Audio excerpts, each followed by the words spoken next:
মা, ও মা, একটু এদিকে আসো না, তোমার সাথে আমার একটা ইম্পর্টেন্ট কথা আছে।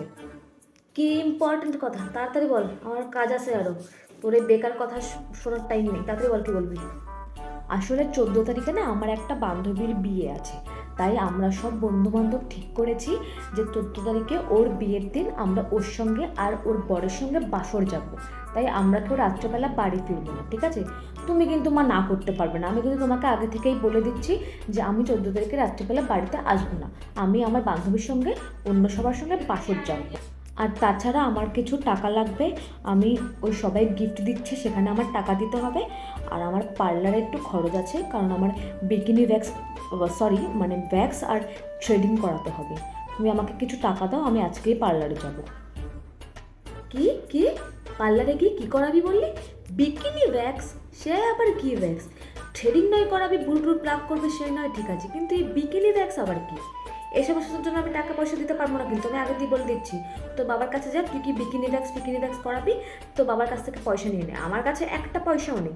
আর যে বান্ধবীর বিয়ে করবে বলছিস, ঠিক আছে, তার বাড়ি কোথায়, তার ফোন নাম্বার, তার মার ফোন নাম্বার, তার বাবার ফোন নাম্বার, সব ফোন নাম্বার আমাকে দিয়ে যাবি। আর তাছাড়া তার ফোন নাম্বার এখন আমাকে দে, আমি জিজ্ঞাসা করবো যে তার বিয়ে 14 তারিখ আছে কিনা। না না, তো তোমার কাউকে ফোন কেন করতে হবে? আমি তো বলছি যে আমার একটা বান্ধবীর বিয়ে আছে, আমরা সেখানে রাত্রেবেলা থাকবো। তো তোমার ফোন কেন করতে হচ্ছে? তোমার কাউকে ফোন করতে হবে না। আর তাছাড়া আমি কোনো ফোন নাম্বার দিয়ে যেতে পারবো না, কারণ আমার একটা প্রাইভেসি বলে একটা ব্যাপার আছে, সবাই আমাকে নিয়ে হাসাহাসি করবে। মা প্লিজ, আমি এটা করতে পারবো না। আর তোমাকে তো বললাম যে আমার বান্ধবীর বিয়ে আছে, তাও কেন তুমি যে আমাকে বিশ্বাস করো, আমার ভালো লাগে না।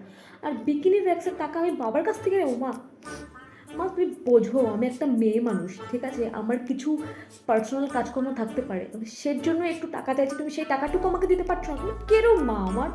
শোনো মেয়ে, এই বাড়িতে থাকতে হলে না আমার কথাই চলতে হবে, ঠিক আছে? যেই বান্ধবীর বিয়েতে যাচ্ছ আগে তাকে ফোন করো, আমি শুনবো সেদিন তার কোনো রকম কোনো বিয়ে শাদী আছে কিনা, ঠিক আছে? তোমার চোখ মুখ দেখে মনে হচ্ছে তুমি মিথ্যা কথা বলছো, ঠিক আছে? আর প্রাইভেসি, তুমি মেয়ে মানুষ, তোমার প্রাইভেসিও আছে, তাহলে নিজের টাকা নিজে কেন ইনকাম করো না? হ্যাঁ, লজ্জা করো না বাপ মার মুখের উপর সে প্রাইভেসির কথা বলতে, আবার টাকাও চাইতে? 1 টাকা ইনকাম করার তো মুরব নেই। হুম, মা প্লিজ, তুমি কিন্তু আমার সঙ্গে এটা করতে পারো না। আমি ইনকাম করি না বলে কি তুমি আমার দরকারটুকুও আমাকে দেবে না? আর তাছাড়া কাউকে ফোন করার কি দরকার? আমি তো তোমাকে বারবার বলছি ওই দিন আমার বান্ধবীর বিয়ে আছে, তুমি কি আমার উপর এইটুকু বিশ্বাসও করো না? মা, মা আমি তোমার নিজের মেয়ে, প্লিজ বোঝো, অন্তত আমার উপর 1% বিশ্বাস হলেও করো, ঠিক আছে?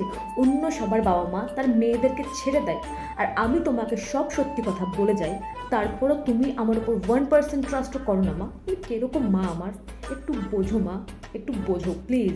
কি বিশ্বাস? তাও তোর মতন একটা কুলাঙ্গার মেয়েকে? হ্যাঁ, আর তাছাড়া বিয়েটা কত তারিখ বললি? 14 তারিখ? 14 তারিখ কি একটা জানি দিবস আছে না, কি ভ্যালেন্টাইন্স ডে না কি? মনা, তুই কারোর সঙ্গে কিছু করছিস? না হলে তুই 14 তারিখ রাত্রেবেলা বাড়ির বাইরে থাকার কথা কী কারণ বলছিস? আমার তো তোর মতলবটা ভালো মনে হচ্ছে না। শোনো, যদি আমি কিছু শুনি আমি কিন্তু সোজা তোমাকে অন্য ছেলের সঙ্গে বিয়ে দিয়ে দেবো, তাও সেটা কোনো ছেলে হবে না, ঠিক আছে? একটা বুড়ো ধরে এনে তার সঙ্গে তোমার বিয়ে দিয়ে দেবো। আর তাছাড়া আমার সঙ্গে পাঙ্গা নিতে এসো না, কারণ সেই বয়সটা আমি পেরিয়ে এসেছি। তো 14 তারিখে তোমার যে কোনো বান্ধবীর বিয়ে নেই সেটা আমি খুব ভালো করেই এখন বুঝতে পারছি। So don't dare with me. আমি তোমার মা, তুমি আমার মেয়ে। কি সমস্ত বলছো? আমি কারোর সঙ্গে কিছু করি মানে? আমি কারোর সঙ্গে কিছুই করি না মা, আমি কারোর সঙ্গে কিছুই করি না। আর তাছাড়া যদি আমি করি তাহলে তুমি জানতে পেরেই যাবে, আমি কারোর সঙ্গে কিছু করি না। আর থাক, তোমার কোনো রকম কোনো টাকা পয়সা দেওয়া লাগবে না, আর আমি কারোর বিয়েতেও যাবো না। থাক, ভালো লাগে না আমার আর।